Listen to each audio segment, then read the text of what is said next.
Literasi keuangan atau finansial literasi adalah tingkat pengetahuan, keterampilan, keyakinan masyarakat terkait lembaga keuangan serta produk dan jasanya, yang dituangkan dalam parameter ukuran indeks atau otoritas jasa keuangan 2014. Literasi keuangan membantu dalam memberikan pemahaman tentang mengelola keuangan dan peluang untuk mencapai kehidupan yang lebih sejahtera di masa yang akan datang.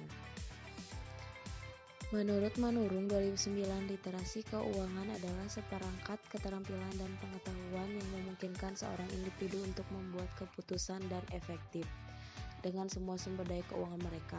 Menurut Strategi Nasional Literasi Keuangan Indonesia tahun 2013, literasi keuangan adalah rangkaian proses atau aktivitas untuk meningkatkan pengetahuan atau knowledge, keyakinan atau confidence, dan keterampilan atau skill konsumen dan masyarakat luas sehingga mereka mampu mengelola keuangan yang lebih baik. Yang terakhir, menurut Michel, literasi keuangan adalah bagaimana kemampuan seseorang untuk memproses informasi ekonomi yang diperoleh dan membuat keputusan untuk membuat perencanaan keuangan, akumulasi keuangan, pensiun, dan hutang. Farah dan Sari 2015. Menurut OJK tahun 2014, literasi keuangan adalah pengetahuan, keterampilan, dan keyakinan yang mempengaruhi sikap dan perilaku untuk meningkatkan kualitas pengambilan keputusan dan pengelolaan keuangan dalam rangka mencapai kesejahteraan. Menurut Kali, Hudson, dan Fass tahun 2008, literasi keuangan adalah kemampuan untuk memahami kondisi keuangan serta konsep-konsep keuangan dan untuk merubah pengetahuan itu secara tepat ke dalam perilaku. Widiawati 2012. Menurut Sen dan Volpe, literasi keuangan terbagi menjadi 4 aspek, yaitu sebagai berikut atau Ulfatun et al. 2016. 1. Pemahaman beberapa hal yang berkaitan dengan pengetahuan dasar tentang keuangan pribadi. Yang kedua, saving and borrowing atau tabungan dan pinjaman. Bagian ini meliputi pengetahuan yang berkaitan dengan tabungan dan pinjaman seperti penggunaan kartu kredit. Yang ketiga, insurance atau asuransi. Bagian ini meliputi pengetahuan dasar asuransi dan produk-produk asuransi seperti asuransi jiwa dan asuransi kendaraan bermotor. Yang keempat, investment atau investasi. Bagian ini meliputi pengetahuan tentang suku bunga, pasar, reksadana, dan risiko investasi.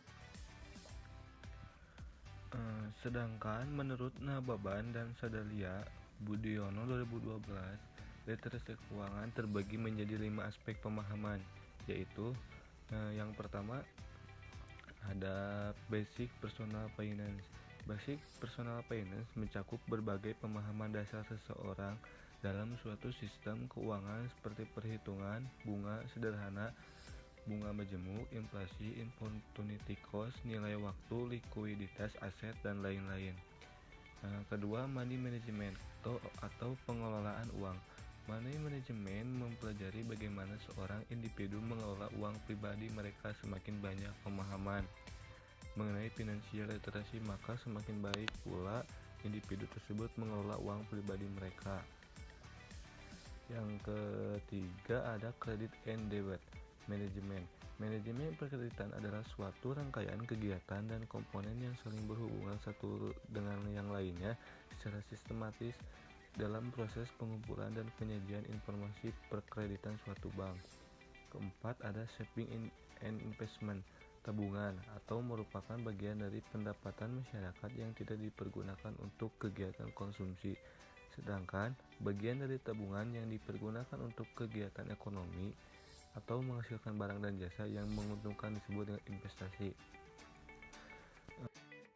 Yang kelima, risk management. Risiko adalah sesuatu yang muncul akibat adanya suatu ketidakpastian.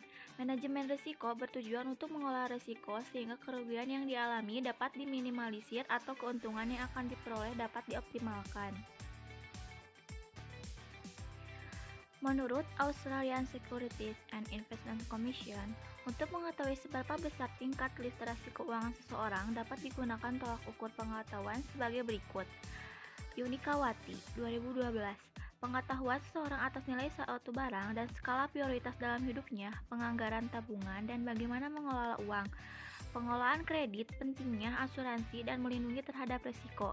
dasar-dasar investasi, perencanaan pensiun, pemanfaatan dari belanja, dan membandingkan produk di mana harus pergi mencari saran dan informasi bimbingan dan dukungan tambahan. Bagaimana mengenali potensi konflik atas kegunaan atau prioritasi. Yang selanjutnya ada marketplace. Marketplace adalah perantara antara penjual dan pembeli di dunia maya. Situs marketplace bertindak sebagai pihak ketiga dalam transaksi online dengan menyediakan tempat berjualan dan fasilitas pembayaran. Bisa dikatakan marketplace adalah department store online. Selanjutnya ada jenis-jenis marketplace. Yang ke-1, marketplace murni.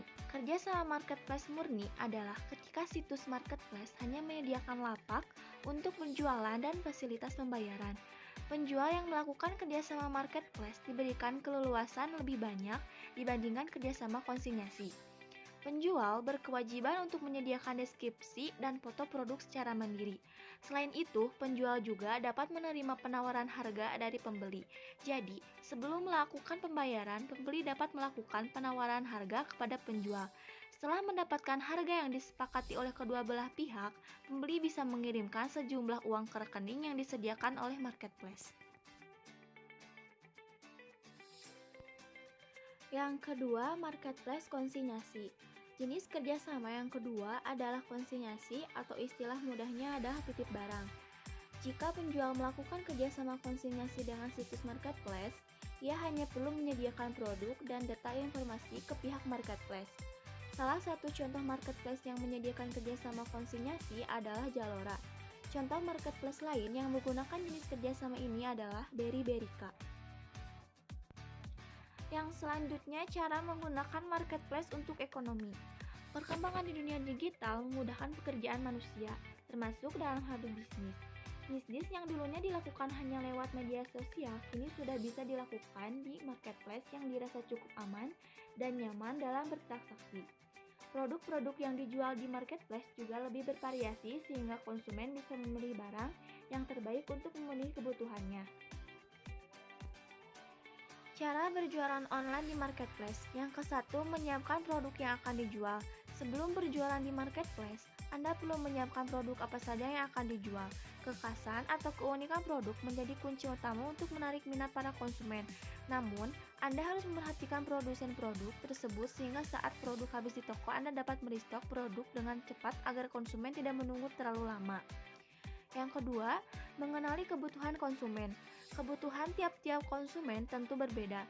Supaya dapat memahami kebutuhan konsumen, Anda harus menetapkan target pasar yang jelas terlebih dahulu agar dapat menentukan spesifikasi produk yang hendak dijual. Dengan begitu, produk Anda jual akan cepat laku karena produk tersebut benar-benar dibutuhkan konsumen. Yang ketiga, melihat kekuatan pesaing. Agar produk yang dijual mengalami perputaran, pahami betul kekuatan para pesaing. Lalu, bandingkan dengan kekuatan bisnis Anda. Apabila daya saing bisnis Anda masih terlalu rendah, pikirkan strategi itu seperti apa yang dapat diterapkan untuk memenangkan pasar. Dengan demikian, bisnis yang Anda geluti tetap berjalan lancar walaupun pesaing ada di mana-mana. Yang keempat, menjual produk yang berkualitas. Hal kecil yang sering diabaikan para pembisnis adalah kualitas produk. Tidak dapat dipungkiri, barang yang berkualitas memiliki harga jual yang cukup mahal sehingga seringkali menjadi bahan pertimbangan bagi konsumen sebelum membeli suatu produk. Namun, produk berkualitas memiliki umur ekonomis yang cukup lama sehingga dapat dipakai selama bertahun-tahun. Yang kelima, menuliskan deskripsi produk dengan jelas. Produk yang Anda jual di marketplace kemungkinan besar sama dengan para pesaing lain. Namun, Anda bisa membuat sedikit perbedaan dari deskripsi produk. Tuliskan deskripsi yang jelas, informatif, dan lengkap mengenai produk yang Anda jual agar konsumen mengetahui gambar kasar dari produk tersebut sebelum memutuskan untuk membeli. Yang keenam, menambahkan foto produk yang real. Pastikan gambar produk yang Anda cantumkan sesuai dengan produk aslinya agar konsumen tidak kecewa saat produk tersebut sampai di tangan mereka. Dengan demikian, toko online milik Anda akan dipercaya para konsumen. Yang ketujuh, memberikan fasilitas yang memadai. Fasilitas yang dimaksudkan di sini berupa kemudahan-kemudahan yang diberikan toko online, entah itu dari segi transaksi, pengembalian barang, ataupun biaya pengiriman. Agar toko online milik Anda tidak kalah bersaing, sediakan segala kemudahan bagi para konsumen agar mereka bisa mendapatkan barang yang diinginkan dengan mudah pula tanpa hambatan sedikit pun. Satu hal yang tidak kalah penting adalah komunikasi.